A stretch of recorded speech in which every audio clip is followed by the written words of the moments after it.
Welcome to another episode of the Weeb Retreat podcast. We hope you enjoy your stay. We are the Weebs, your host. My name is James. This is Germs. And today, as always, we have a lot to talk about. How you doing, Germs? Oh yeah, I think a lot is understatement for this week. I think this is probably the most juicy week we've had in a long while. Let's talk about it. We have the weekly roundup. We're going to get right into it. The latest episodes for all of these shows. Demon Slayer, Entertainment District Arc. Finally, we're here. Mushoku Tensei, My Senpai is Annoying, Komi Can't Communicate. Then we got two, not one, but two review for you guys. We have JOJO Part 6, the first batch. Yes, we did it. We've seen it all, and we're here to talk about it. And then we have the SAO Progressive movie, Aria and the Starless Night. It's 2021, and here we are talking about SAO on the podcast. Didn't know that this would be happening, but hey, life is strange. So, yeah, we got those two reviews for you. We got reviews of all the latest episodes. Timestamps will be in the description as always. So slide through the video to find your favorite part. And with that said, man, we got a hell of a roundup to get through. I got to say, Germs, just before we get into this, I think that of all the roundups we've done on this show, I think this is probably the strongest. Like, every single episode here was a solid, like, there's really no winkling here. Like, there's some episodes that are better than others, but man, this is a hell of a roundup, isn't it? So let's start with Demon Slayer Entertainment District Arc, Episode 1. Fascinating. We are into new territory. Finally, what did you make of this episode? You know, when I started watching that episode and I saw 40 minutes, I was like, oh, we're getting a special little treat today. Yes. I was like, you would think that, they would try to, minimize the amount of, work they had to do especially after, doing the movie. But they give us a little treat. They're like, you know what? You're not getting just one episode a day. You're basically getting 2 episodes today at once. Basically. Yep. What an awesome introduction, right? So this is following right after the events of Mugen Train. We, like the very first shots are the crow going around telling everybody. He tells Senjuro and Rengoku's father, and yeah. So we see Tanjiro and the gang. They are healing up, but eventually Tanjiro makes his way over to Rengoku's pad. I was surprised. I thought that it'd be like a build up to that, but we kind of got right into it. Yeah, just showed up. He's like, "Well, I'm here to talk to your dad." Yeah. Well, also to the brother as well. But, that was very interesting, especially like when the dad started reacting to his earrings. He's like, then we got a little lore drop, there. It's like, oh. The fire star me and my family use is just imitation of what was it called? The sun breathing.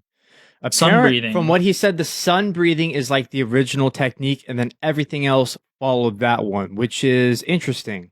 I'm curious to understand the magic system more in Demon Slayer. It's very simple, but I want to know more about the techniques and kind of where they came from and how they developed, and this sort of piqued my intrigue even more, because apparently the sun technique is the OG, and then all the other techniques came after that. So that's fascinating. We had a little bit of a fight there between Tanjiro and Rengoku's father. What did you make about the big reveal of him, sort of finding the book, but hey, all the pages are torn? You know what I mean? Yeah. Yeah. I kind of expect that, especially how little the dad cared about all this kind of stuff. So it's like, okay, I can see.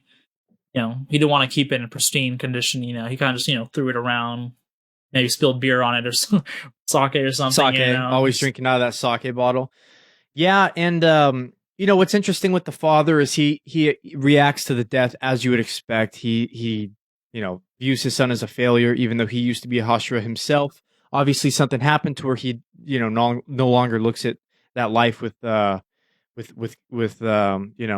no longer cares for that life, but when Senjuro tells him Rengoku's final wish was that he hopes that he stays well, you see he kind of breaks down there a little bit. They didn't really focus on that too much, but he still was his father at the end of the day. You saw enough that you're like, oh yeah, obviously, son's really hitting that his son's dead and cared about him, Yeah, and so Senjuro and Tanjiro, they kind of form a relationship.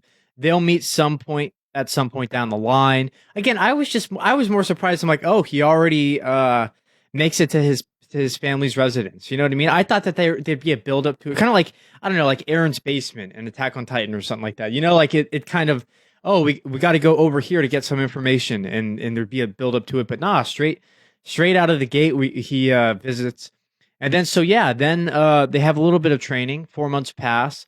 We see Tanjiro and Nezuko take down a demon. That was nice.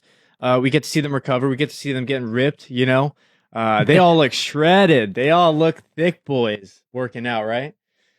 And Mhm. then, yeah, the final part of the episode is with Uzui, the new Hashira that's going to take over.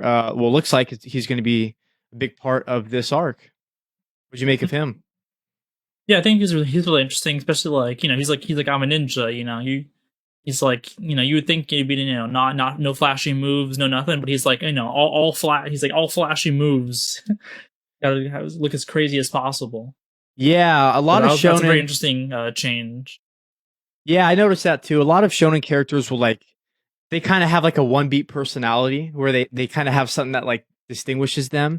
And with him, the way he talks, he always uses like flashy or unflashy. So like either you're not flashy enough, or like I used to be unflashy, but now I'm flashy, or something like that. So it's interesting. I gotta say, man, if this episode and all episode ones have this importance to them, but if the job of this episode was to get you hyped for the show, it fucking did it for me, man. I'm watching this and I'm just like, yeah, here we go, man. We're getting right back into it. We're getting into some new Demon Slayer. Did you have that feeling? Because I was sitting there watching hmm it and just being like, yes, finally, new content.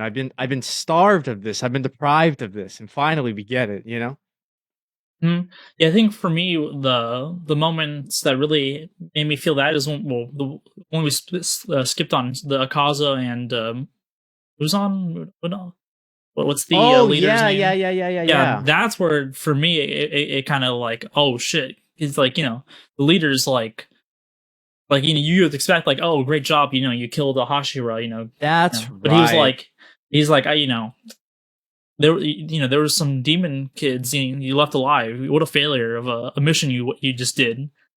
It's like, damn, like he's like, the other guy's just sweating bullets. He's all bleeding from being attacked. From it's like, oh Well, shit. what I found is that Us. Muzan is in the body of a body of a child, right? So that's what like makes it like weird, right? So like Mhm. when Akaza goes and visits him, he's this like kid living in a normal human household, and then like the parents come in, and then like I guess he just acts normal. Like that's kind of interesting. I mean, we're anime onlys, right? So He's always changing bodies. It seems. yeah, I which think last time we saw him, he was like in a female body yeah, or something.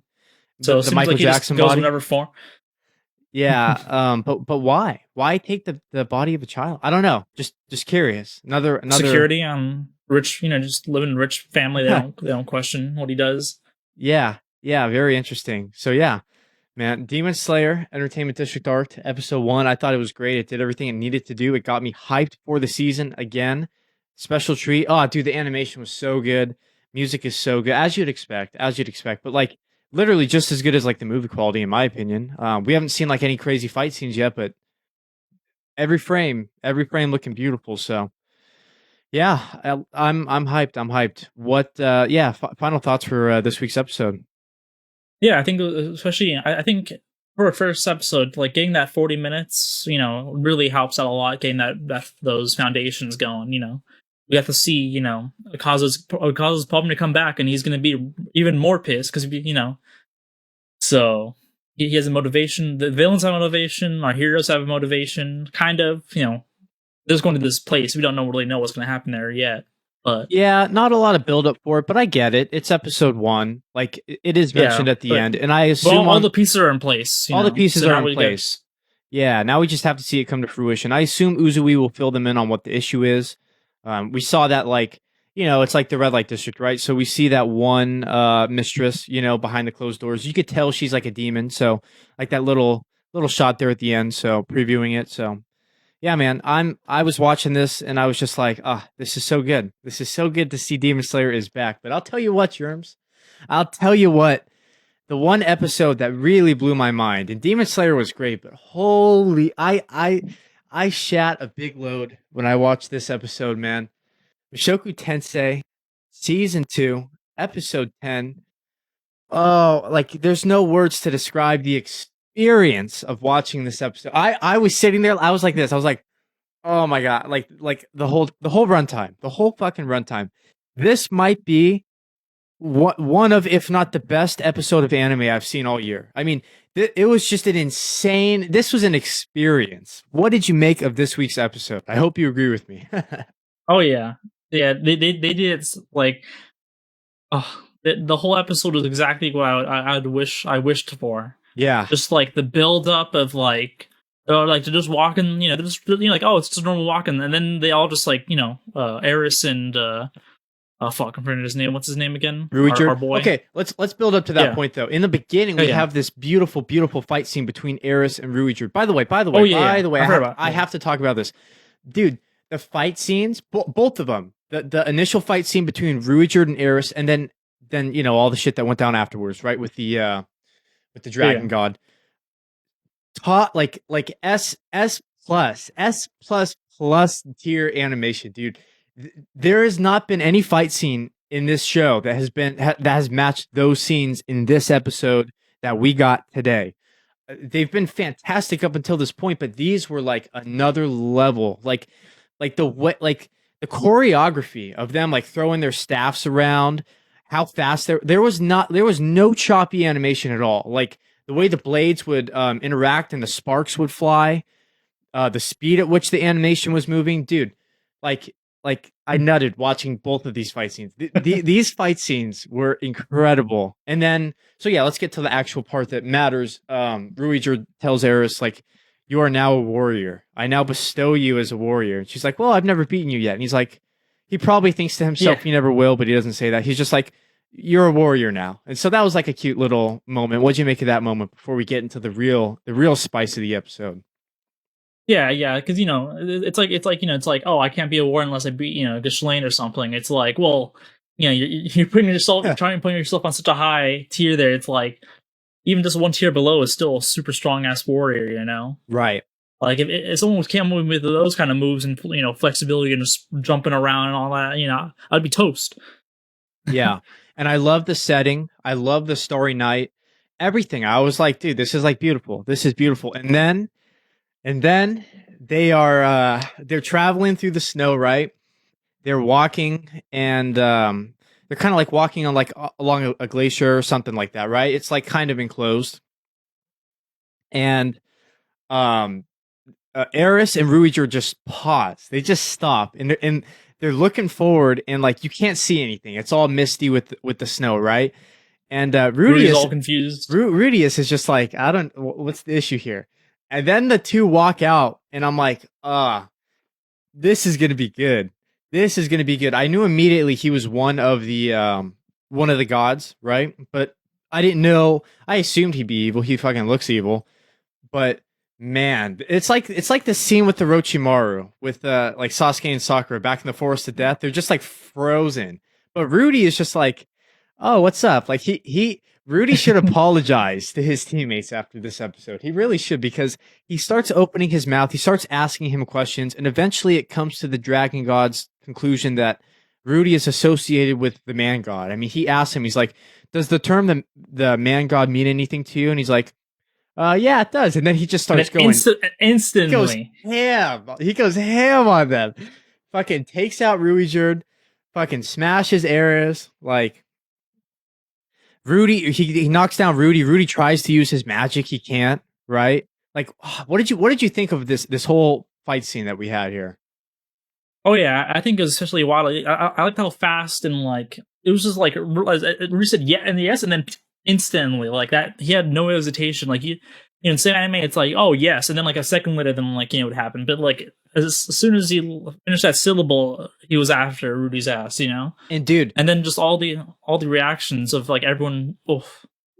Yeah, I gotta say the writing was so phenomenal, because you're sitting there watching him talk to him, and it's like, Rudy, don't ask that question. Then he asks that question, and it's like, okay, Rudy, time to shut up. And then he just doesn't shut up. So what they're doing is they're slowly building towards it, and then it goes off a cliff. Then he finds out that he's associated with the man god, and then bam, it all goes south. And yeah, we see Eris. Man, you could really tell that Eris cares for Rudy, and I love to see that, development of her character. She's screaming, you know, um, just Lane, and father, grandfather, anybody, save Rudy as he's about to die. I mean, you can see the real love that she has for him in that moment. Yeah, then Rudy's just in there like, well, damn, is it? I guess sorry, and then just then he wakes up in the man god realm. He's like, well, Well, yeah, he's got the uh, whole. He talks to him, and then it's kind of like casual conversation, and then yeah, not the usual kind of like bickering or whatever. He's just like yeah, and then talking he to him, kind of catches him in like a weird. He asks him a question like, "How did you know all these things would happen, or why are you directing me these things?" And then the man god kind of like shuts up, and he's like, he kind of catches him in something, but even Rudy says to himself, "Well, there's no need to question you. Like you've led me through this journey, and you've kind of done good Yeah, things you for me. saved So my sister. yeah, so Again, I can't call you out on your bullshit, but you can. I like that intrigue there. Like, why is he pulling the strings here? The dragon god called him apostle of the man god or something like that, like one of his disciples or something. So maybe there's more people like Rudy out there. I don't know. You're the manga reader here, but man, so Rudy wakes up and apparently the dragon god's assistant made some sort of remark. I don't think we saw what she said, but he healed them all. So that's crazy. Who would think that she must have said something important for him to go back and be like, all right, I guess you can live now, even though I tried to kill you. mm-hmm. Oh yeah, but just so beautiful, man, so beautiful. And then once he woke up, oh, beautiful scenes right after that, man. With Eris, who's laying on her lap. Yeah, she Oh, goes to punch him. She's like, "I'm gonna punch you right now." And she kind of like lightly taps him. You know what I mean? But Orsted is this guy's name. So I assume he's gonna be a big bad. I was saying for Mushoku Tensei to be like the perfect season. I'm like, I need something here at the end. I thought it was gonna be last arc that would kind of be a bigger arc. I guess this is the big turning point. So I don't know what's gonna happen from here. well, that's the name of the episode. Yeah. So Turning point two, yeah, because turning point two. the first one was First step, teleportation.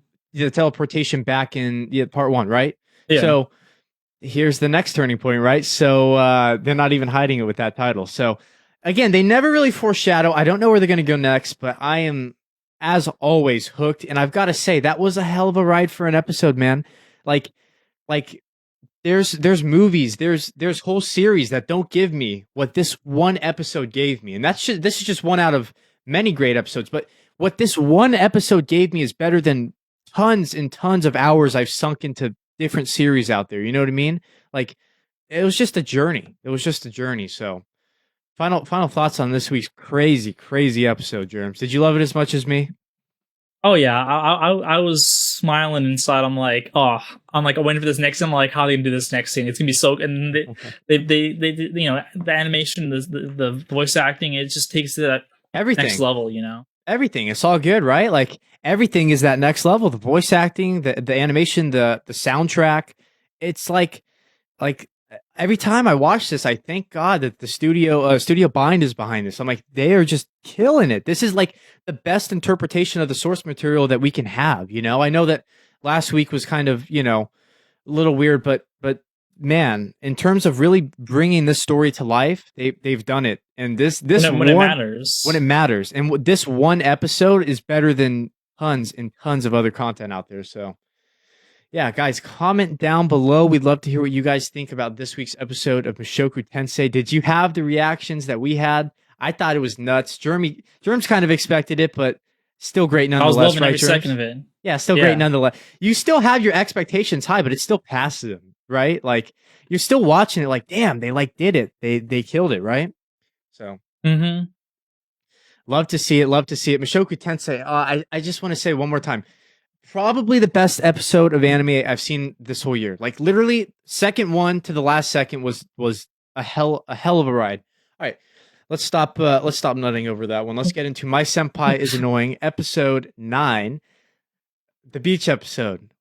I thought we just had the beach episode with Komi. Now we get the beach episode with Senpai. So I guess that the Japanese, they love their beach episodes in the winter. No, I know they're just Episode adapting. 8 it's always episode 8 or 9. You know how Eight it'd or be. nine, 8 or 9. It's like, okay, we're rounding out the season. Beach episode. We forgot the beach episode, guys. Put the beach episode out there.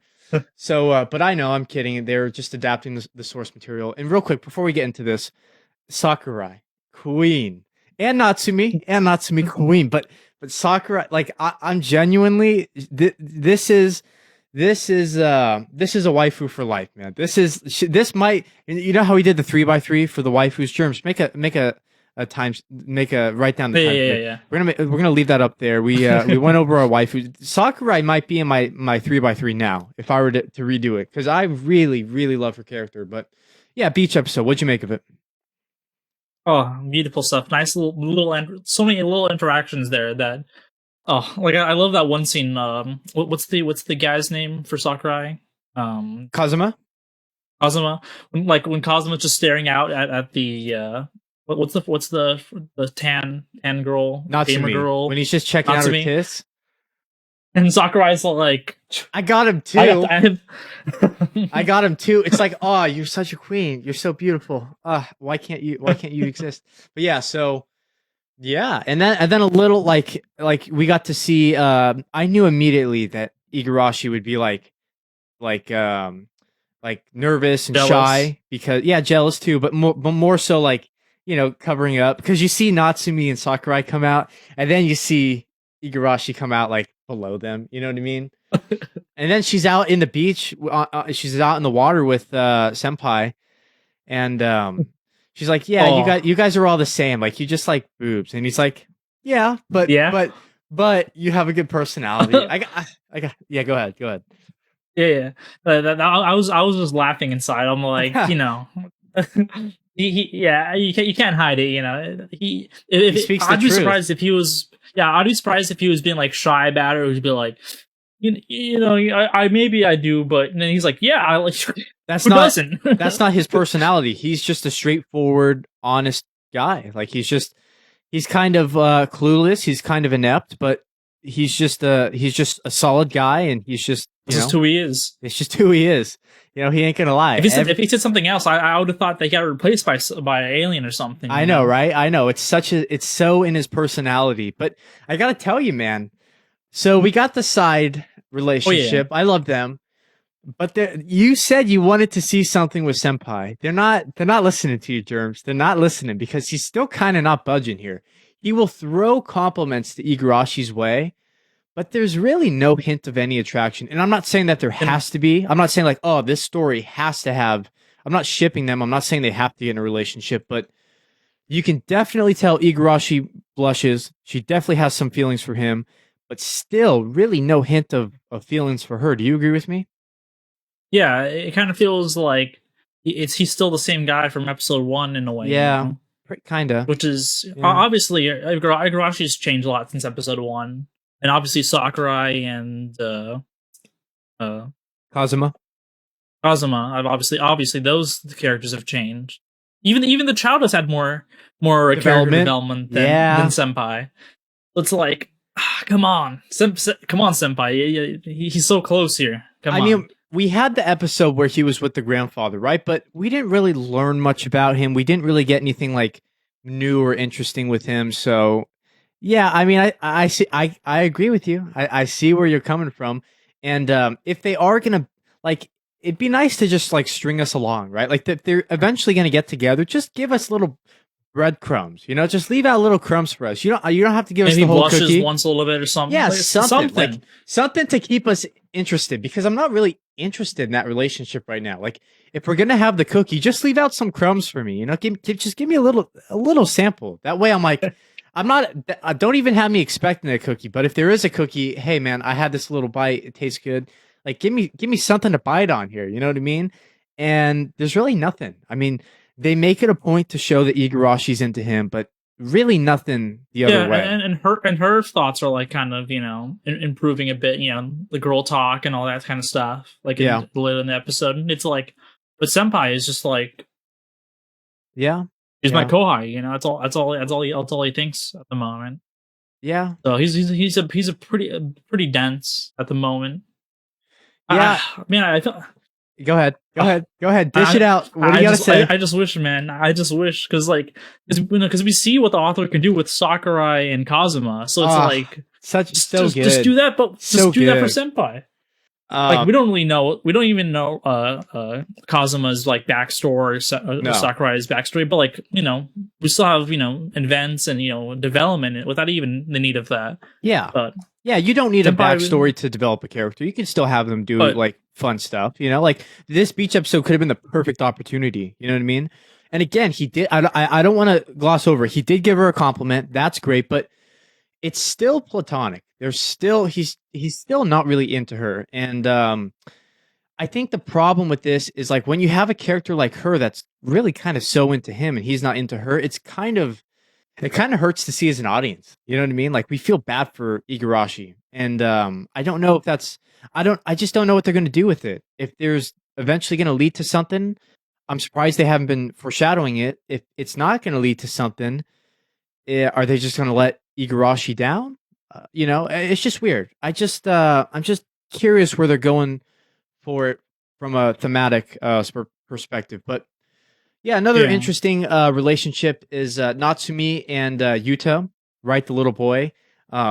He. So they kind after of relate to each other. yeah, so after the beach episode, they all sort of spend the night, and the girls ask each other about, oh, how are you, and all the relationships, right? And at night they are doing fireworks, which is really cool. I actually really like this episode. This was a really nice episode. I'm telling you, man, this roundup this week is really good, right? And he's talking to her about being with the girl, and he's like, is it okay for boys and girls to be friends, right?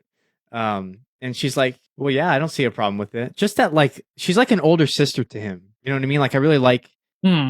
that sort of relationship. It's platonic. It's nothing romantic or Yeah. anything, but it's just cool to kind of see her like kind of be a mentor, and like, he kind of blushes around her. He probably thinks she's cute or something like that. Who wouldn't, man? Who wouldn't? Come on. Who wouldn't?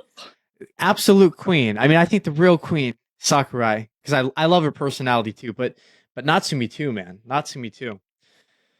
And yeah, they go back to the beach again, and episode ends with Igarashi getting sunburnt, and then the senpai's like, "Oh, what's up, Igarashi?" And he's like, totally burnt too. So, or not burnt, but he got a tan. And You yeah, can never tell with anime. So, yeah, interesting episode. I liked it, but it is. I like that we but in the both back of kind your of mind, you're in the back like, of your mind, man. We're on episode 9. If they were gonna tease it, they should have been teasing it. If they're not gonna tease it, are they just gonna let Igarashi be let down? I just don't know where they're going with it. But I'm glad that we agree that it's something that we're thinking about, and it's not coming to fruition. You know what I mean? Mhm. Yeah. Yeah, like everything else is fantastic. It's just that like it's like I wish we had a little bit more stuff with them, like mostly just it's mostly just Senpai's character Yeah. that It's just mostly senpai. needs to do something, just something, blush for some reason, or something. Because Like maybe we'll get some weird ass flashback where it'd be like it goes back to a bunch of moments and like he's actually just like a second later he actually is blushing, but like we just don't see it from. yeah. Maybe they'll do something like that. Maybe after she said, why can't I be your wife? And then like, maybe second when he's blushing, but we just didn't see that moment. It'd be a Maybe little we'll bit of a get some. retcon. It'd be But a yeah, little bit of a retcon, but yeah, yeah, yeah. that's Even Igarashi, we've seen her. In the beginning she was very prideful, but now she's kind of opened up to Senpai, right? Like he's come to her door and she's all sick, and she lets him take care of her. And one time I forget, was it like last week's or the week before? She knocked on his door and she was crying. Like she wouldn't have done that in episode 1. You know what I mean? So her character has progressed. All these characters have progressed, but Senpai is, senpai. He it'd be nice to see some progression. It'd be nice to see some depth, but he's just kind of it's mhm, just kind of who he is for now. mhm. Yeah, all right. Yeah. I So, think that's yeah, I mean, still a good episode though. Still a good episode. All right, let's move on to Komi Can't Communicate, episode 9. What did you make of this week's episode of Komi-san? This was a nice little one. Yeah, it's a nice little moments. I like. I totally forgot about the country bumpkin character, Yeah, the short hair girl. yeah, Her moments are a little funny, because she's like, oh, I want to be a city girl, and all yeah. that, all that So kind of let's stuff. So I thought, Yeah, yeah, so let's start with that. We got 4 parts to this episode. The first part was the country bumpkin with Subway, right? So she like follows Komi to Subway. I thought that was cool. There's kind of she's growing her little arsenal of friends. I don't know if I'm really gonna like this one as opposed to the other ones. Like they're all just kind of quirky at this point. I don't know what really sets her apart other than the country aspect. You know what I mean? But still a fun character to see, right? hmm Yeah. yeah. And then Yeah, all for right, the so let's next get on one, to part two. So we have yeah, this one they are at I forgot whose place they're at. They're basically playing Smash Bros. Like all the references in this episode, dude. Ton of fun references. And I got to say, I smiled throughout this part. Um you had man, what's his name? Najimi. Najimi was going so basically Tadano was teaching Komi how to play. Then you had Najimi up against she went to the the Chinubio, the Chin, crazy chick's house, right? The yeah, fantasy Chinubio character, yeah, Shinubio. yeah. So they're basically going at it, and then Komi's trying to play, but she doesn't want to like offend anyone. Like those are the moments. Though this show knows how to get the comedy right. I mean, this is really it's definitely more of a comedy than a romance at this point, and I feel like they nail the comedy. I was this entire part. I was like smiling, dude. What'd you make of the Smash Bros part? Yeah, I thought it was funny, especially with her being the Princess Peach character and Yeah, Tadano being Yoshi. Yoshi, and then you had like Mario and Luigi, right? Yeah. yeah. So I thought that was just funny. It felt funny seeing how different the designs were. Then he's like, yeah, I know this is Yoshi, but like, they don't look like Yoshi. It does it. For a second, I was like, "Is that fucking Bowser?" No, that's Yoshi. All right, so then the third part. We got 4 parts to this episode, man. They kind of tackled a lot here. Um, Najimi asked Komi to help her with work, and so Komi hands out tissue paper, and which is funny. It's always funny because you're taking a non-social person and putting her into social Social. situations. So it's always funny to see her reaction. What would you make of that part of the episode? Yeah, yeah, it was nice seeing you could see like her motivation. She was like initially she wasn't, she was kind of like, but Yeah, then eventually started, just sitting in the middle there, passing them out like no tomorrow. Just seeing Comey being motivated to to interact with everyone else, it's like beautiful. Like she's out of her shell, yeah, having a good time while doing it. and everyone crowds around her because she's beautiful. And then the bear suit. Tadano was in the bear suit the whole time. Wasn't that fucking funny, dude? I thought that was great. I thought that was a great little addition to end off that part. And then yeah, the last part was interesting. I don't know if I fully got it. Maybe you can explain it to me. So Komi has this dream that Tadano has like this thing on his face, and then Sesame yeah, or whatever. like whatever. Seed. And then the next day, he has it on his face, right? So I don't know what they were trying to go for with that. Maybe you do. It was Maybe just a comedy. yeah, It was just a comedy. They were yeah, like, oh, you had to dream that everyone had this thing, and it was a little weird, but yeah, yeah. that's I don't basically know what if it it really was. worked for me. But then Comey, so the thing about this part was, Comey wanted him to say her first name, and he didn't want to do it. He blushed, and then Najimi's like, And "Oh, not you should say his name," and of course she couldn't do it. And I was sitting there thinking to myself, no, like it's Komi-san. Like I don't want her to. I don't want to be talking. Shota. Shota. I think so. I don't want to be hearing her first name. This is Komi-san. This is Komi can't communicate. But okay, good. We're not switching up the names. I'm happy with it. So cute little moment. They couldn't say their names. Again, I say this every week, but much more of a comedy than a romance. Romance undertones, probably more than like Senpai, but still very very comedic. I mean half of this episode I'm like smiling and laughing throughout. You know what I mean? So it's just a fun show to watch. Yeah, that's how it is with the comedies. Not everything's gonna hit for everyone. Yeah, Maybe it's more funny in the Japanese or something.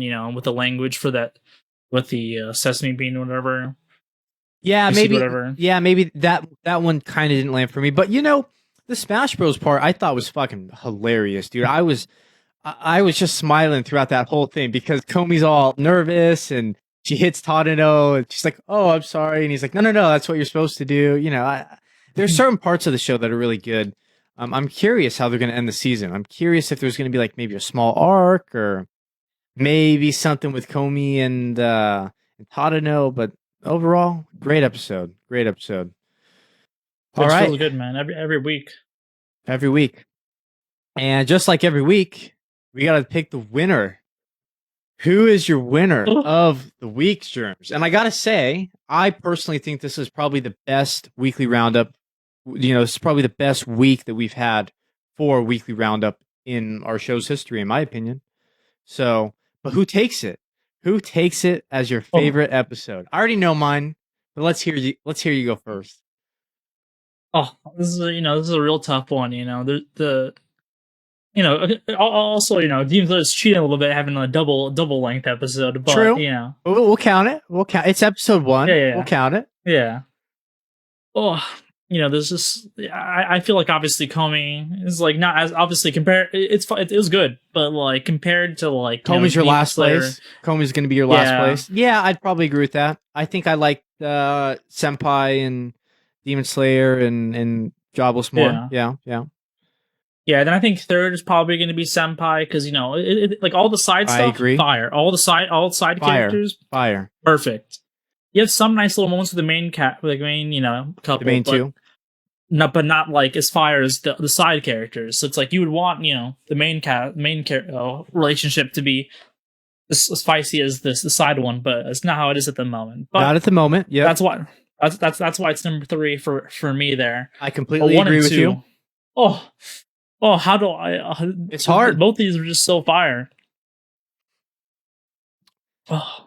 I won't say anything. I don't want to influence you. I want to pick one so hard, but at the same time, it's like the other one was just so good for me as well. So yeah. I'm just gonna go with that one. I'm going with Demon Slayer for this one. As much as it pains me to, I would love to do if it was any other week easily this Jobless one. Yep. But just like the amount of setup and all the stuff that they were able to get done, and it just gets you excited. It gets you excited. It's like, man, we're back into a new arc. It's like such a good setup, right? Mm-hmm. Yeah, Jobless had so much fire stuff, but I just when I first thought, I'm like, Demon Slayer there's so much good stuff in there. Demon Slayer obviously, Jobless also had a lot of good stuff in there, but the first thing that came in mind was just the Demon Slayer. That's just how it be. I would say Demon Slayer accomplished more this week. It had a bigger task and it totally accomplished it. So Demon Slayer was not in terms of story, but more important in terms of like audience, getting us into the season. But I'm going to disagree with you finally. I got to go with Jobless, man. I got to listen.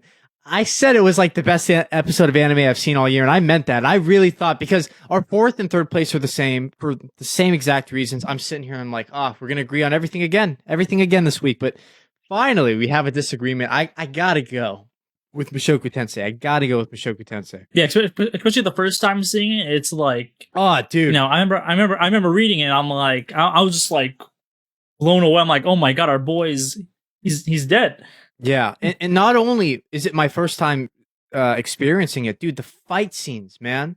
Not just one beautiful one at the beginning. We also get the big conflict with Orsted, I think his name is. Like, dude, all of it was so beautiful. For you've read the manga, so you kind of expected it. So I get why you go with Demon Slayer. And if I was in your position, I might do the same. But for me, I was completely blown away with it. So guys and gals, the weebs out there, comment down below what is your episode of the week. Does not have to be from our list. Any new episode of anime this fall 2021 season. What was your favorite this week? And we'd love to hear it.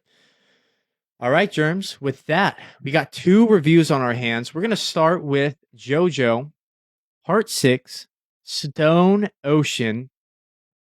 It's finally here. Netflix has dropped. How many years? Yeah, how many years, right? How many years till we get another part? But we won't talk about that. We're hyped right now. No time to be sad. So Netflix drops the first 12 episodes for us on the 1st. We are here on the 5th to talk about it. It came out this week. And I will... So you've read it. I'll hand it over to you. What we'll talk about our general impressions, and then we'll kind of go through the season, which will be spoilerish. So right now it's going to be spoiler free, but we will warn you before we get into spoilers. We won't get into like heavy spoilers, but we'll just talk about what we thought about all of the General. content that we had in front of us. So we have 12 episodes here, but just generally speaking, did it live up to your expectation? Is David Production still doing a good job with the series?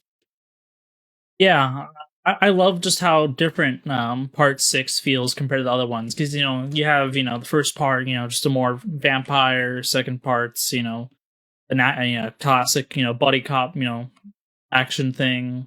3 is just on a crazy adventure. 4 is the mystery. 5 was the gangsters. Which But they now, which they didn't utilize at all. But yes, continue, continue. but JoJo being in Florida is all you really need to know. Oh, dude, That's I gotta say real quick, I think the Florida part fits it so perfectly, dude. I think it's just like yeah. If it's gonna take place anywhere, put it in Florida. Yeah, that makes sense. That makes sense. What'd you make of the adaptation? Is it living up to what you'd expect? Yeah, I really liked. I wish it was weekly for me, just because I feel like about that at the end, but yeah, let's get into it now. Yeah. Do you not like this format of them dumping episodes at us? Yeah, because I feel like with this, if this really matched well with the anime episode format. It's like one episode might be like a whole little thing there, then maybe they'll do like a 2 or 3 episode one, but it always just perfectly fits in an episode. You get those nice little cliffhangers that you get at the end of that episode. So it felt a little off not having that for the first time in a long while, because whenever JoJo's coming out, I'm always watching it weekly. So it's been a while since I've seen a whole batch of it at once. But other than that, I'm really happy with how they did the characters and the stuff, the how everything looked and felt. I feel like especially the OP, dude, man. I love that Beautiful. OP. I fucking love that OP. That's a banger, dude.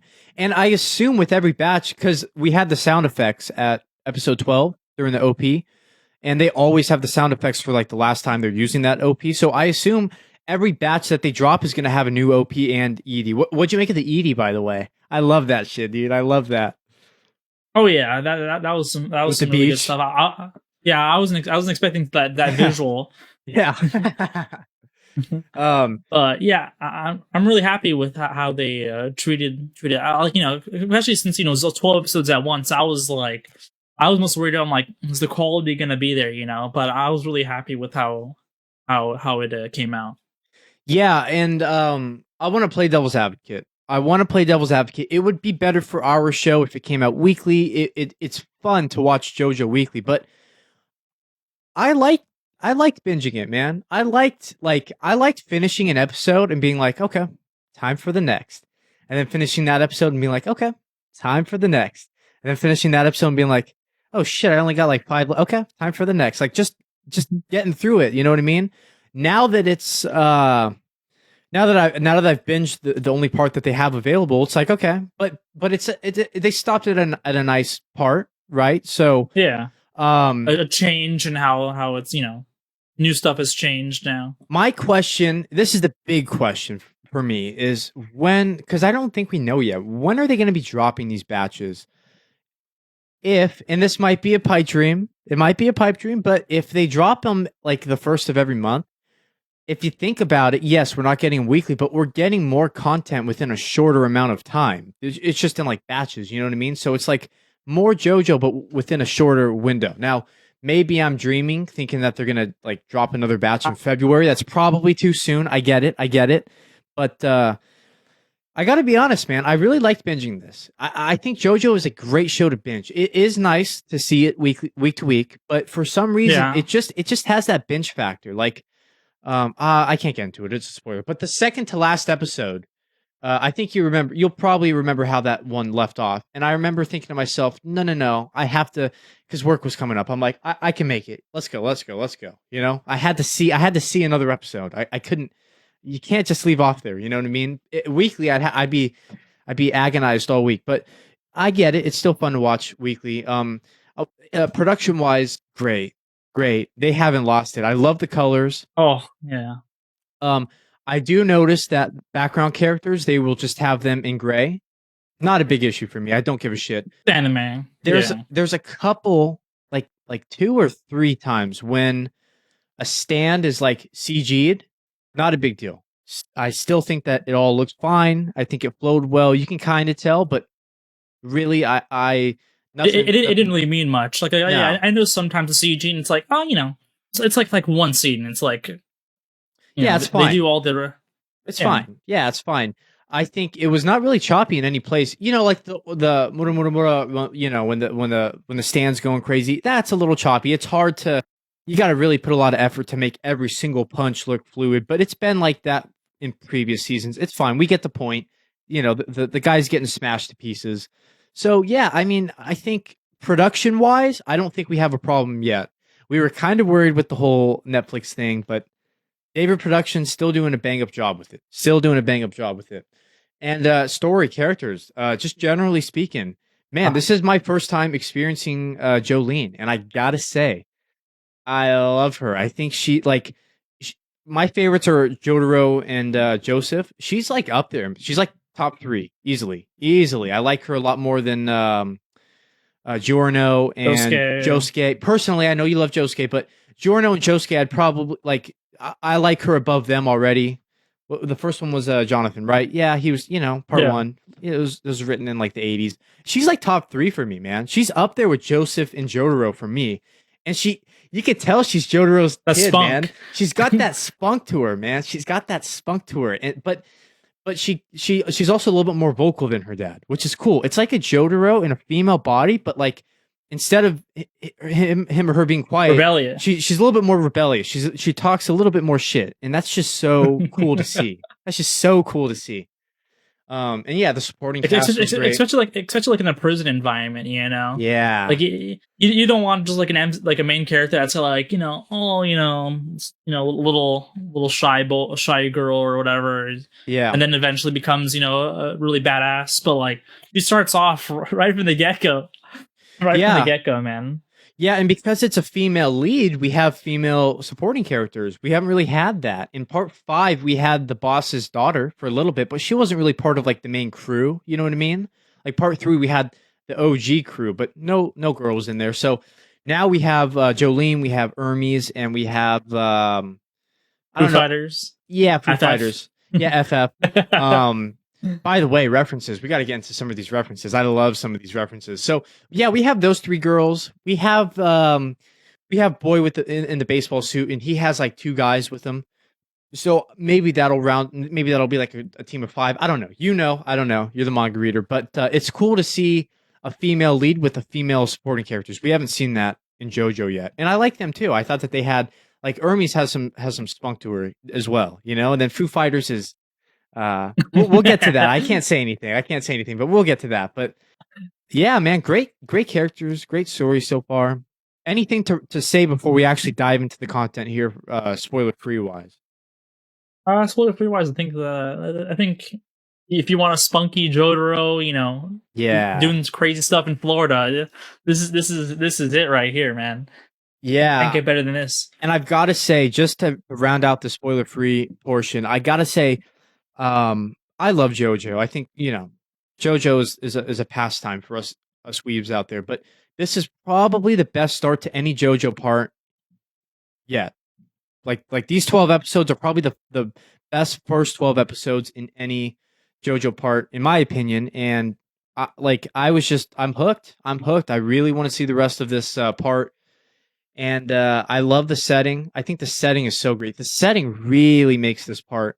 My biggest gripe with part 5 is they didn't utilize the setting enough, right? Mobsters, Or gangsters, and Italy. part What's up? or like part three a little bit. Like part three was they were just jumping all over the time until the end there. But I actually like part 3 because you would at least see some of the land and see some of the locals before like bad stuff would happen. Part 5, like there was like no mob shit at all. I thought that it'd be so cool, like gangsters and all that, but it was just if you took out the mob element of that, it would just be a normal JoJo season. But this part, oh yeah, complete opposite. You are in there in the prison. It's great. It's great. So if it wasn't a prison, then it'd be like a totally different, story. It wouldn't be the totally same different. story. You know, because the prison aspect confines all these people in one area, right? Like part 4, like is the mystery setting. Everyone's within the same town, but this is a lot more intimate. They are in a prison. You know what I mean? It's not like they live a couple. Same building. Yeah, they're in the same building. You know, she shares you know, her what would you call it? Her cell with that bed. one character. So yeah, the bunk bed too. She literally shares a bunk bed with her. So the setting is fantastic. These 12 episodes will really hook you in. For all the people out there saying, "Can I watch part 6? You know, can I get on the hype train without seeing 1 through 5?" Don't do that. Don't do that. Don't. If you do that, yeah, click off of this video. You're no longer allowed to watch our shit. No, I'm just kidding. But don't do that. You're really robbing yourself here. It all goes back to Dio. It all goes back to Dio, and I think that's what the connective tissue between parts 1 through 6, right? Even though he's well, I can't say this for people that haven't seen anything yet, but then again, why would you be watching us talk about part 6 if you haven't seen part 1 through 5? But Dio's gone now, but with John Golly Lingering. the lingering John Golly A and the new baddie, Gucci. Gucci, is that his name? Poochie. Poochie. Funny to say in English, right? So Poochie. Yeah, his relationship with Dio, it always goes back to Dio. So if you don't watch part 1 and subsequently 2, 3, 4, 5, you're missing out on you're missing out. So watch all of that, then watch this. This is probably the best opening to a part. That's what I have to say for the spoiler-free section. Would you agree? Would you agree this is probably like one of the best starts to any of these JoJo parts? You love I think it's 4. one of us. I know you love 4, Yeah. but man, this is really good. Yeah, well, I have a different opinion. I think this is probably one of the more like. There's only slight little connections. You know, you're not missing too much if you don't already know Jotaro, and it's nice. Obviously, it's nice knowing. Yeah, but I think this has a good because like you know you're meeting all these characters for the first time in the prison and all that. So I personally think this is probably a pretty good if you're just watching part 6, but I'd still be mad if you watch just part 6. But you could, yeah, but you're just you always missing out. could, yeah. You're just missing out on the context of Dio. You're missing out on the context of Jotaro.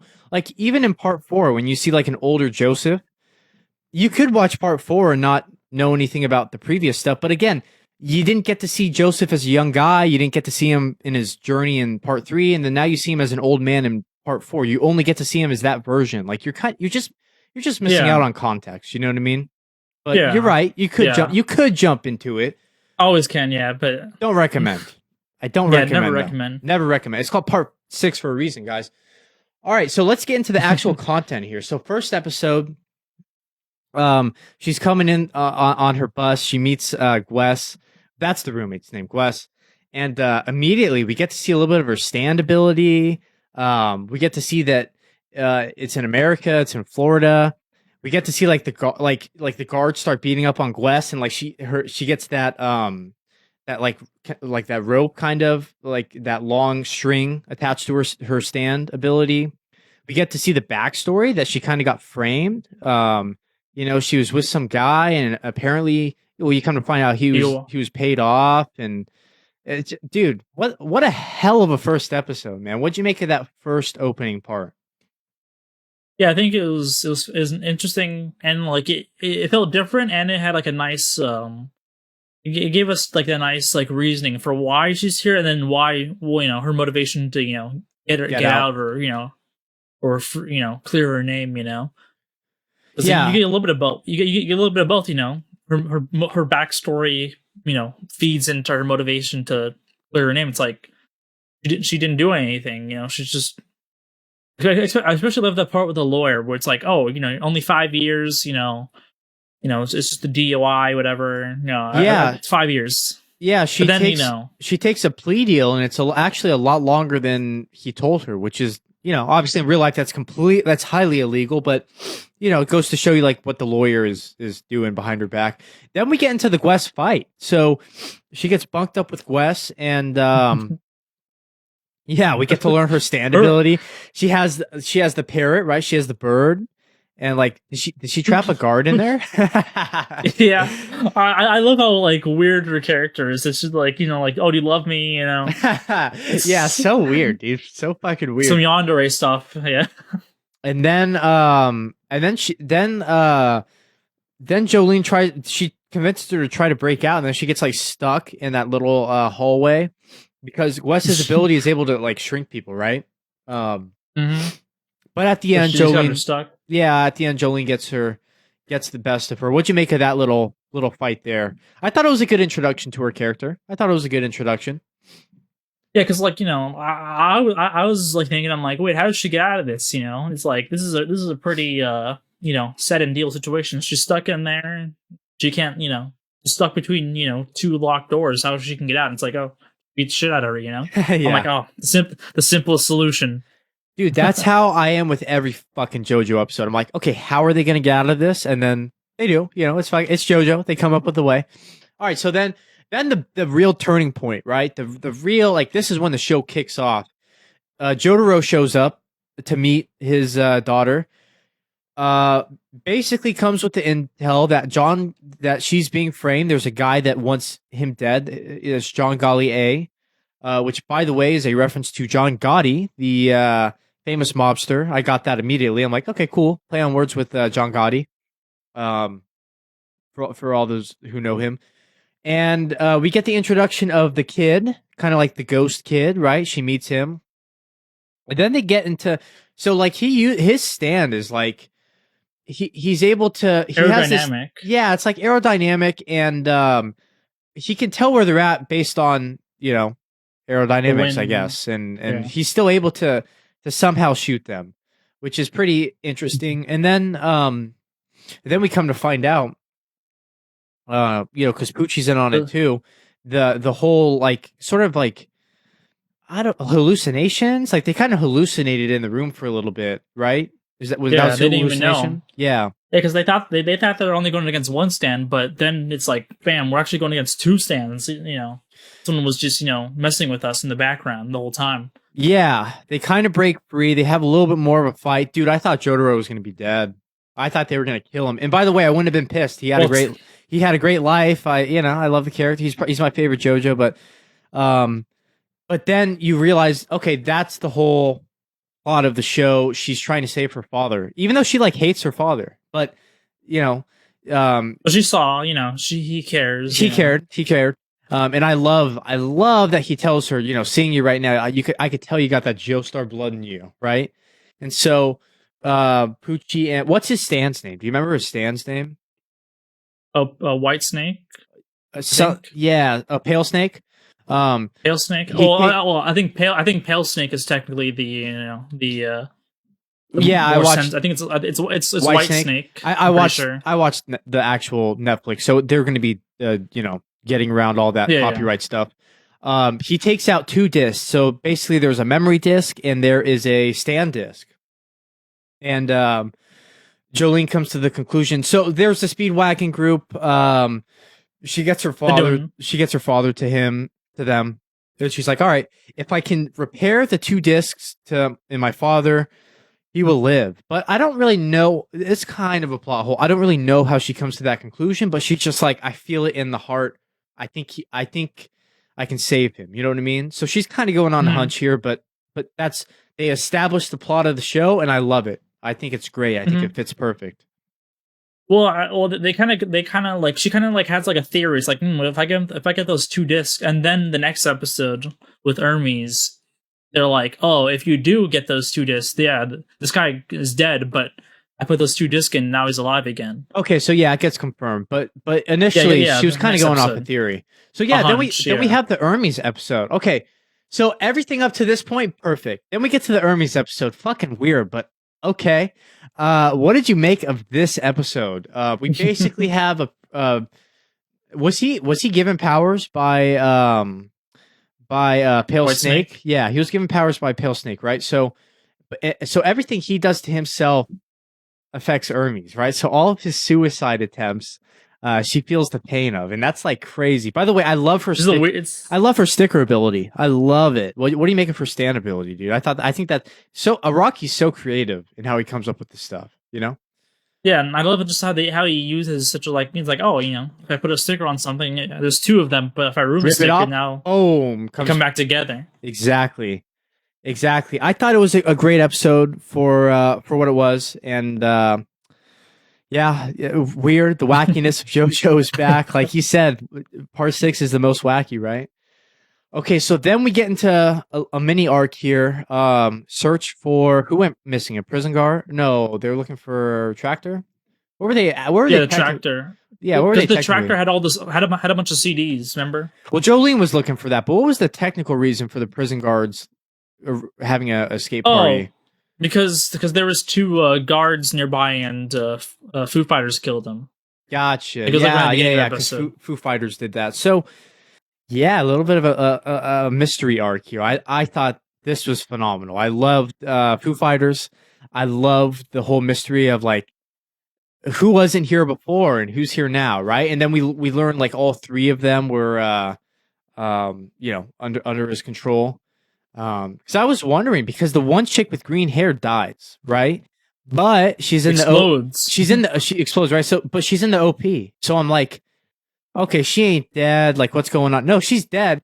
Fuck it. What would you? A stand, Plankton. right? Yeah, Plankton takes her body. I mean, just the bizarreness of No, it's JoJo. our first non-human character. Well, I guess Yeah, well, except for the dogs, but you know. yeah. And Jolene is like, she trusts Foo Fighters. She trusts FF. I was surprised. She's like, here, can I trust you to guard this with your life? And then FF comes back with them to, because she fucking hides the disc in her press. And then she comes back to them to experience prison life. I don't know any person who would ever willingly go into a prison, but I guess In that's Florida, especially.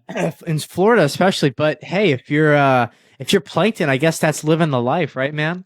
So then we get okay. This I got to be honest. First episode I didn't really like as much. Still good, still fine, but I don't think I loved it as much. This is the Marilyn Manson episode, the whole debt episode. The baseball throwing the baseball back and forth. I thought it was a little weird, but again, I get it. It's the bizarreness of the show. What'd you make of the Marilyn Manson episode?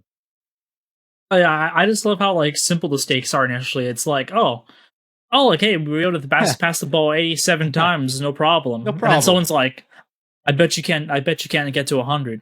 Bet you $100. And like it's like Hermes is like, come on. Just do it. And she's like, And Foo Fighters like, yeah, I did 80. We did 87. What's 13 more? You know. And then they get to 100, and it's like, okay, how about $1,000? And then Jolene's like, no, I'll just take the $100. And then Ermi comes in like, It's like no. We're taking this we cash. we need this money. Yeah. So then, Yeah. Go ahead. and I just love how crazy the antics are. Them just trying to pass the ball. It's like, oh well, break is over. Well, so and the guard's like, nope, give the ball Fuck back. that He's like, guard. Fuck that guard. I hate that guard. Hate him so much. like, oh, you paid for the ball, but you didn't pay for the glove. There's just so many like weird little like funny little things, and them just passing it through the jail. It's like I just loved how weird it and how well it done. I feel like it was really well done to me. But what are your thoughts on it? It was, but when they're throwing the ball back and forth in the elevator, it's just a little wacky to me. It's a little gimmicky because at one point they're like, she brings up an inconsistency, and even like the stand agrees with her, but and that's Jolene I'm talking about. I think it was Jolene that mentioned that, but why would the enemy stand sort of agree with you? It's almost like the stand had a mind of its own. You know what I mean? And Well, it's like an autonomous kind of stand. yeah, I get that. And at one point, like what's the definition of catching a ball? I know this is all thinking too hard about it, but when they're banging the ball against the stand user and they're just counting that as catches, right? They're just racking up the points. It's just a little. It's a nice side episode, but it just wasn't as strong as everything I was giving up to that point. But it was still creative nonetheless. I still like to see it. It's that JoJo wackiness to its because previously, like in part 3, they were like playing video games in like another dimension. Like I get it. It's JoJo, I get it. And then so then we get into like the major arc that concludes this batch. Let's get into it. So Jolene calls the Speedwagon Foundation. She's eager to get them the disc that she has. And yeah, basically they arranged to meet up at the courtyard. She doesn't really know what's going to happen. The little boy, whatever his name is, there's so many names. Sorry guys that I'm not remembering all the names. Where's his name at? I don't see him, but you know who I'm talking about. It starts with an E. I'm trying to remember. Emporio. Emporio. There we go. Emporio. We learned a little bit about him. He's like in a previous room, like when the building was demolished. He's able ghost room. Yeah, he's able to like conjure up old buildings and stuff like that. So that's cool. And he basically sends her with weather, I guess is what the report. What weather report is what we're gonna call him, right? So he's cool. I like his quirkiness of like whispering in your ear. You know what I mean? Like that's funny. And yeah, basically battle ensues. As always, another stand fight. I'm trying to remember what it's like anti-gravity. Yeah, it got really technical there for a second, eh? Trying to remember what that stand Jack Flash, jumping Jack Flash. What did you make of that fight? Really interesting. And like the way that they got stuck there and they were like sucking out all the air, all the oxygen. So weather like made them like kind of like their own air suits to like survive for a little bit. Like that. This was like the wackiness of like part 5 where it's like, okay, like how can we make this battle as dramatic as possible? And they do it every time. What'd you make of this fight? Yeah, I thought it was how I love like he has like those like spinning things, like because he's able to turn off gravity. He can just make him spin at super speed and just shoot him out. It's like, okay, so that's how he attacks. And then it's like just the weightlessness is like I can't really punch him, but then I fly back. It's like as just the engineer me was like, oh yeah, classic. I mean, I'm sure the engineer in you is like, okay, that wouldn't work. But again, it's JoJo. You have a certain disbelief here. You know what I mean? So good. I got to be honest. The fight, it wasn't the best for me, but I still enjoyed it. It gets a little technical, but that's a strength. That's also a strength of JoJo. It's not just brute strength. It's trying to outsmart. It's trying to outsmart the opponent, right? I mean, I think the range of their ability, the limits of their trying to learn their ability too. When you first meet these enemies, you don't know what they can do, what they can't do. And that's one thing I fucking loved about part 5. I thought all the fights in part 5 were like top tier. And this one reminded me a lot of like a part 5 fight. And then basically so good, dude. So good. Right as she's leaving, she the door she takes the security guard's badge, opens the door, and Poochie's there. Our friend Poochie's there. The priest. He's a priest. I love it. I don't know who is the villain in part 4. What's his name? What's his name? And Yoshitaka Kira. Kira and Dio. I don't like, those are such phenomenal villains. I don't know if I'm gonna like this villain as much as those two, especially Kira. I fucking love that guy in part 4, but I like the whole priest vibe he's got going on, right? Like he works for the prison, so like he has access. Like he's like, hey, pull me up footage and stuff like that. I want to hear the certain call, so that's why he figures out where Jolene's going. Like, I love that he has power. I love that he's not just another inmate. I love that he can pull the strings a little bit, because now it's even more menacing. And no one suspects him. He's just a priest. It's not like some mob guy. Yeah, they don't. He puts on the persona. So like the facility is fine with him, but we know as the audience, this guy's up to no good. Something's a little up. Yeah. Yeah. So she opens the door. That was the cliffhanger I was talking about, by the way, previously, where I'm like, I have to see this. I know, I gotta binge this. I gotta binge this. So yeah, then they get into that fight. Weather has these poisonous frogs flying from the sky. Pucci has he demands that this guard gets him through this one door, and the guard's like, okay, well, I'll be back. I don't know if I'm authorized. And then he I forget how he does it, but he fucking like takes him out and still makes him open the door for him. Like he's ruthless, right? Yeah, it's something like you got like poison the guy's eye or something. I forget. He did something with the frog. He flung the frog at him. Through a frog, yeah. And just the spiciness, just all those frogs, and like the one guy that shot Jolene, yeah, yeah, the other guard that he. and we learn about his past. We learn about his relationship with Dio, and he wants Jotaro's memory because Dio had a book on how to get to heaven. Again, like it's always creative, right? It's not like here how to unlock the most powerful stand. It's like, no, how do I get to heaven, bro? I need to know how I get to heaven. As a priest, yeah, as a priest who's doing. No wonder he needs to get to heaven because this guy's a bad dude. He knows he's gonna rot in hell, but he's like, I need to get to heaven. So the stand disc of Jotaro is meaningless. He says that he's like, I just want the memory disc. That way I can. But he has it technically, right? So I'm curious as to why he can't obtain the information right now. So I don't know. It's all new stuff for me, right? So do you know why, or what were you gonna say? Well, I forget exactly. Maybe it's like a similar to that. I've heard of that one from part 5. The guy that's like, like they can look through like the past of stuff, like Rohan, the playback.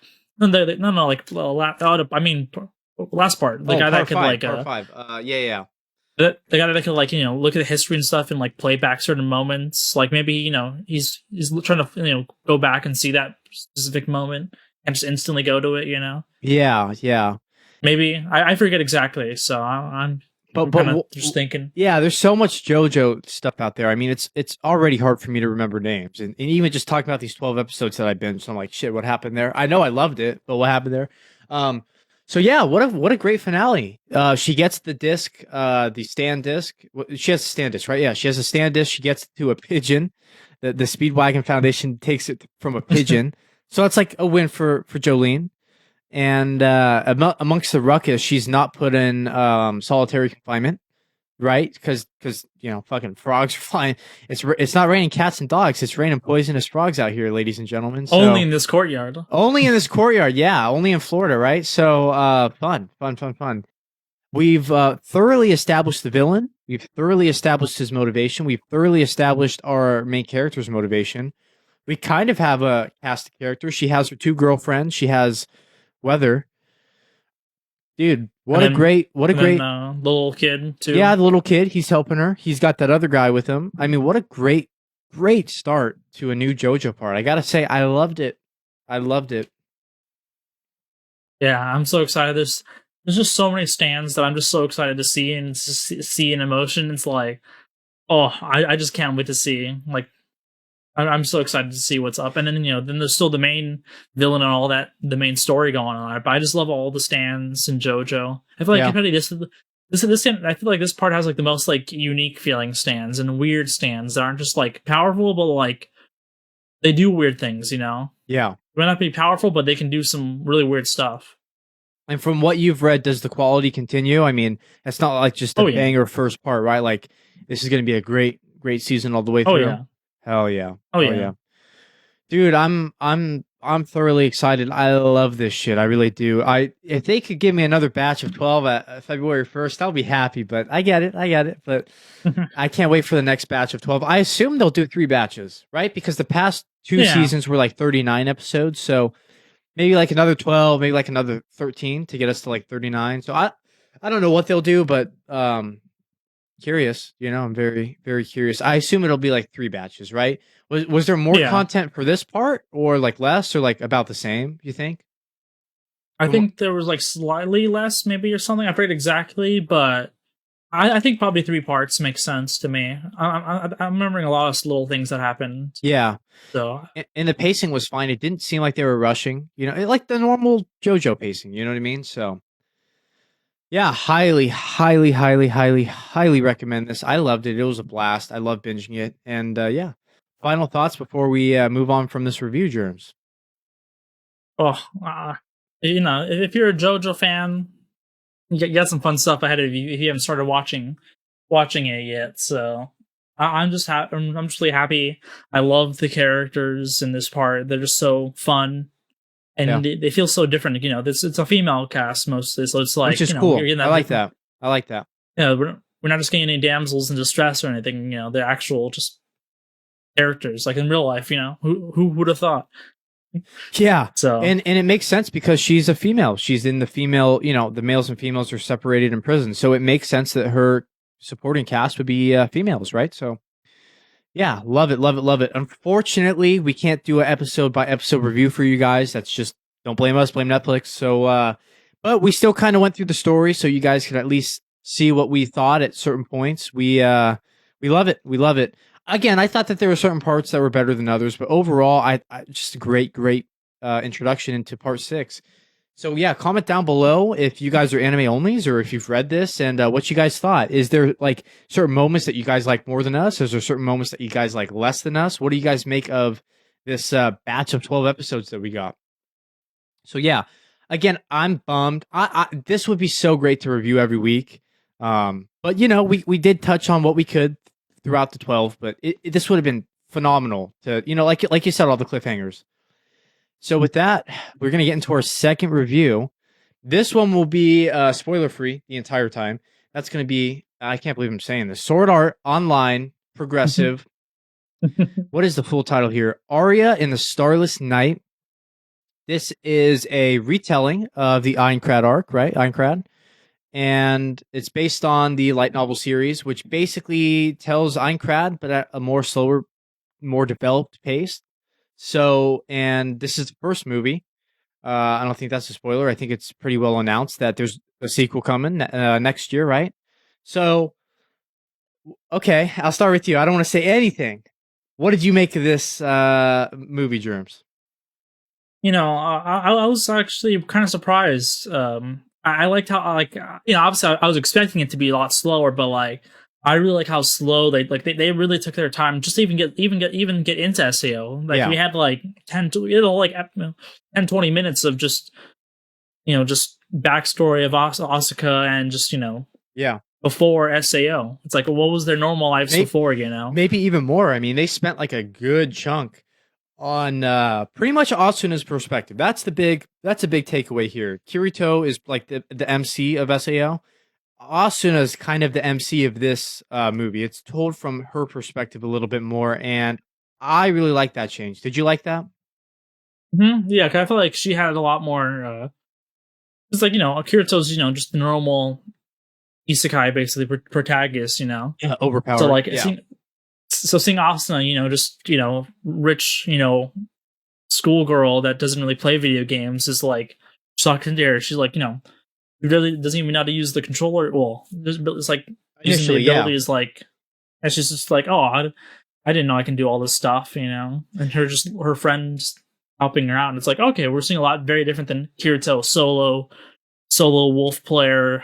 I'm gonna grind. I already played this game before, blah blah blah. But Asuna is just like a schoolgirl stuck in a game, So you get to see that perspective, and I think that's really interesting. It is. It is how slow they took it. It adds a reason to watch this if you really like the Aincrad arc. If you want to see Asuna's perspective, how she got sucked into this whole thing, then this is great. This is great. It has a new character new for us that we haven't been reading the light novels. Mito, that is Asuna's friend that kind of helps suck her into Aincrad. What did you make of the new supporting character for Asuna? Yeah, I think it's like the perfect person to be with Asuna in these times. It's like everyone has like that one gamer friend that playing the new games or certain games. Yeah. So it's like, hey, look at Asuna. Even though Asuna's the popular pretty schoolgirl, she also plays Tekken 7 with I love that. I love that. Tekken 7, baby. They're like playing it on their smartphone too, which is like even funnier. It's the future. It's the future. It's 2021. What's up? We'll be playing Tekken 7 on our phones and dude, we'll be playing it on some screen, no physical we'll be doing VR if they don't have it already. So I liked her character. I really did. I thought it was nice to have for Asuna, and it's sort of, the big part is showing Asuna's life as a normal teenage girl before all this crap happened, right? One thing you'll notice right away, gorgeous animation. A1 Pictures did a phenomenal job with this movie. Really, really good. I loved the soundtrack and I love the production. I mean, it's certainly a feature film to be seen in the theaters that like we saw. So Yeah, and then maybe halfway through, maybe a little bit less, you get introduced to Kirito, right? And so a lot of the same sort of beats that happened in the first half of the first season of Sword Art Online kind of happen, but Some new you stuff. get some new stuff. You do get some new stuff.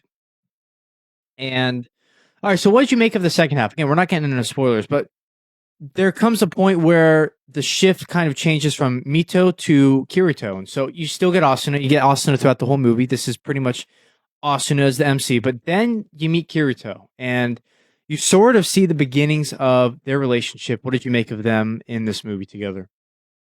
Yeah, I think they did a pretty good job. Kirito was, as you'd expect, as I remembered, from the beginning of like, Kirito's just, just a classic nerd, Yeah, just solo player, doesn't really talk much to Asuna, yeah. normal stuff, So it's like, okay, because I'm used to, season 6, so I want to, Oh God. the latest Kirito. So seeing like, the original Kirito, just that shy, introverted, single player kid, just talking to this girl, it's Did really you interesting to see like? there. Did you like the first half or the second half more? I Did you think like? Did you like the Mito stuff more or the Kirito stuff more? I gotta ask. I think they did a lot of good stuff with the Mito stuff there, like I do too. especially, yeah, like a lot of stuff that we didn't see in the original, like really added to like Asuna's character. I think that first half really like, okay, so this is why Asuna why she was how she was, Yeah. in the beginning of that we didn't see, and now we got saw, and it's like, okay, now I feel like I've better got the fundamentals of the characters already. We already know Kirito's Yeah, we story know from him. He was the MC. He we was the know, MC. Let me but now we ask. know Asuna's. Let me ask. Does the second half does it do anything for you? Because like you're saying, we knew Kirito. All the Asuna stuff is new. And there is some new stuff with the Kirito second half, but does it really add anything new or interesting to the story? I mean, for me, I felt that a lot of the same stuff, it's just like following the plot to get to the finale of this first floor, right? So, did it really add anything new or complex or something like, oh, that's cool. I wish we got that in the series. That's nice to see. Like, was there any real meat to chew on there in the second half? Because I didn't find nearly as much as the first half. The first half, it's like, wow, this is immersive. We're back in SAO. Like we're seeing them, like just little stuff that like the crates, picking up the crates, breaking them. That might have been in the first season. I don't remember, but I felt like I feel like I'm in an MMO right now. You know what I mean? Second half, Kirito comes in, and it's just like, all right, back to the same story that we've already kind of seen. Do you agree with me or do you disagree with me? I have a feeling you disagree with me, Germs. Yeah, I kind of disagree with you on that one a little bit. There were some scenes that they kind of added that, like some scenes they just kind of, I feel like they kind of just added add a little spice in there. But like I feel some of the scenes, I don't want to spoil what they were, but Yeah, especially like leading up to the end, it's like, okay, we're getting a little like they're kind of exploring a little bit or doing walking together and just talking.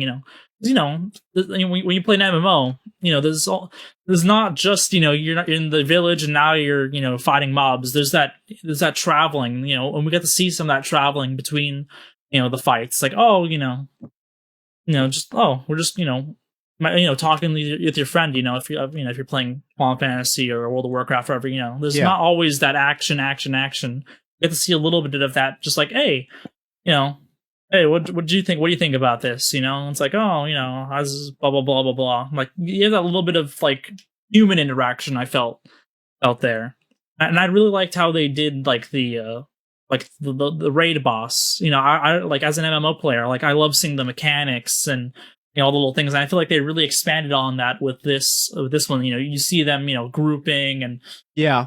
group switching, defense. Oh, the form changed. Now it's I love that those moments in like games and MMOs. So being able to see how they did it in a pretty good job for me, it felt nice just seeing switch. Oh, defense. Oh, guard break is coming. Especially, they only have one life, Yeah. Usually in MMO, we have more than one life. So, for me, I really like those kind of aspects, but that's just because, that's just how I like little slower moments or the more technical moments to No, me. and I get that. And you know what I loved? I loved when that one group was being raided by goblins.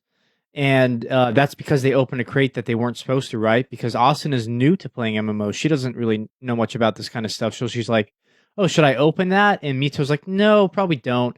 And then they turn the corner, and just like in an RPG, you know how you have the enemies just constantly nagging at you, dragging down your health.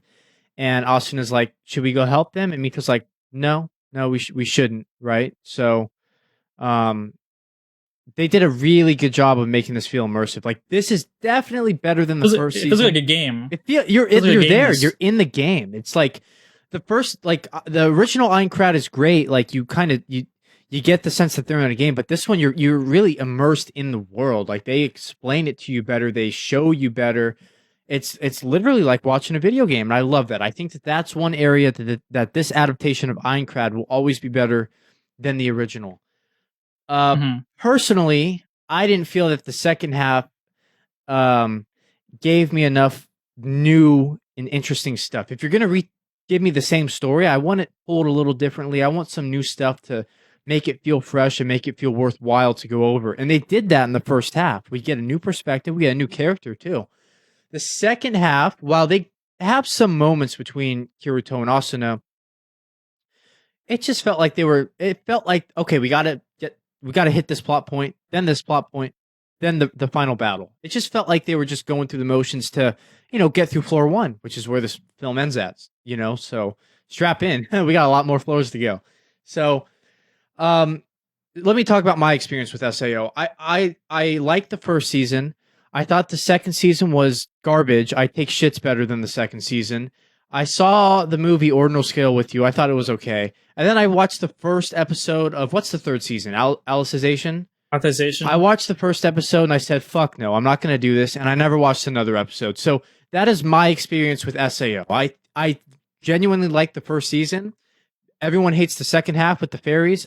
Listen, I hate the incest shit too, right? I can't excuse that, but I still like the fairy shit that they had going on. But I don't hate it like some people. But everything from season 2 onward, I want nothing to do with. So when they're gonna retell the Aincrad arc, okay, cool. Let's see it. Let's see it.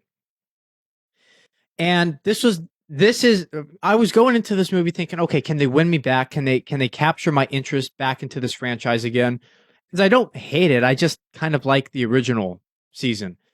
And Yeah. largely, you know, I thought it was as good as the first season. I don't think that this is any better, but at the same time, and let's not lose this part, I don't think it's any worse either. So it's not as bad as it's not as bad as that second season for me. I hated that. I hated everything after the first season. So it's good. I don't know if it has enough to keep me oh, I really want to experience this world. It had that in the first half. Second half was kind of just kind of a rehash that we had. If next time this movie comes out in theaters, if you want to go see it again, I'll be down. But I'm not. It didn't hype me up as much as I would, would have hoped. But still solid, right? Like I don't love it, but it was good. It was a good movie for what it was worth. That's how I feel about it. And if you're interested in the Aincrad arc and you want to see it told in a better way, well, I guess that we can't speak for the previous movies, but this was pretty solid. You know, you get a different perspective, and I think that alone makes this movie worth seeing. Second half felt a little formulaic to me. They were just going through the motions to finish out the movie, but you certainly see Asuna a lot more. You certainly, you get a whole new character, and it's more immersive. You're really fucking in Aincrad. You know what I mean? Health And bars, you're seeing them constantly. I like yeah, that little. You see when they take a little bit of damage, and it's like, oh, now we're getting the low here. I think then it really builds the tension there. yeah. Not just seeing it, seeing them take a bunch of hits. You're like, are they low on health? How are they doing? Especially when they only have one life. So I like those little moments they show, like taking a little bit of damage, a little bit of damage. It's like, oh no, oh no. It's like getting smaller and smaller. It's like, Yeah, and you see a lot of you see like guild stuff, you see a lot of like the inventory more. Like you're just there. They did a really good job immersing you in an MMO RPG. I loved it. You know, is this great?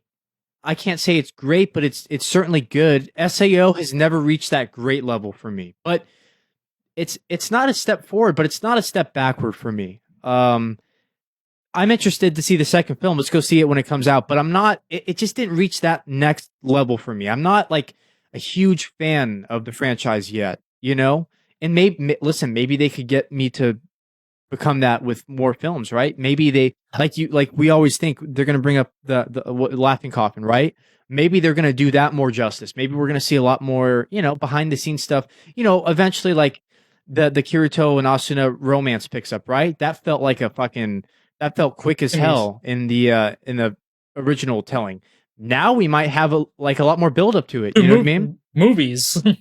Yeah. So I'm interested, but I'm not completely sold. But I really did like it for what it's worth. I mean, it's not bad, and that's the best thing I can say about it. Because SAO recently is, I think most people agree, it's not been the best, right? I mean, it's certainly not for me. So, but this was good. It was solid. Was it great? No. Does it surpass the first season? No. But I still enjoyed it for what it was, and that's how I feel about it. Does this surpass the first season for you, or where does it sit? Because you've seen a lot more SAO than me. You've seen the first season, the second season, all the shit afterwards. Where does this rank in terms of the whole franchise for you? Yeah, so for me, I feel like this was I feel like this was like the first season, but with some MSG. It's like you slightly, you get the same good stuff, but just it feels a little bit better. And like they feel like some of the moments were just slightly enhanced. Yeah, the game aspects way more better. Definitely more immersed in here. The characters, it's there, but just a little bit better. I feel like so it's just like it's like a whole just like little improvement over the first season to me. So that has me really excited to see. So is this the best anime of SAO that you've seen yet? Ooh, oh, best anime of that's a real tough one. I love the fairy stuff as well. Oh, dude, so. Did you too? See, we agree too much. Everybody hates that second half. I actually liked it. We agree too much, Germs. I assume do you agree with me that the first season was better than anything that came afterwards? Because you saw way farther than me, right? So was that the peak of it, or does it pick up anywhere? I mean, yes, it has great fight scenes. We know that, but story-wise, like, did it ever match that first season for you? I thought the second one was garbage from what I saw. Alicization had such potential for me, but then it kind of just fell on its face for me. I feel like Alicization had a higher high, but then lower lows, then way lower lows. So I think, I think they can really bring out the best of SAO and really show the game aspects, really show the relationship and character development here. So I think this probably is the best SAO that SAO can be, and I think that's what this really should be. This should you have a chance to redo. It has to basically be the best that it can be. You don't want a lesser version than you don't want that. The source material. He's had all this time, all these other arcs, and all this other stuff. Like this should be the best that SAO can be. Now that he has a chance to redo and really enhance certain moments, is like, oh, okay, yeah, maybe I didn't show maybe that many of the game aspects before. Maybe let me show some of that a little bit more. Let me show some of the character development of Asuna, because like Asuna was kind of just there originally. She's like, oh, yeah. But now it's like, oh, now we have the motivation for Asuna, why she wants to continue. So I think this is the best SAO has to offer right now. So if you watch this movie, if you didn't like it, then definitely SAO is not your cup of tea. Yeah, I mean, I think I agree with you. This is probably the best it's going to be, right?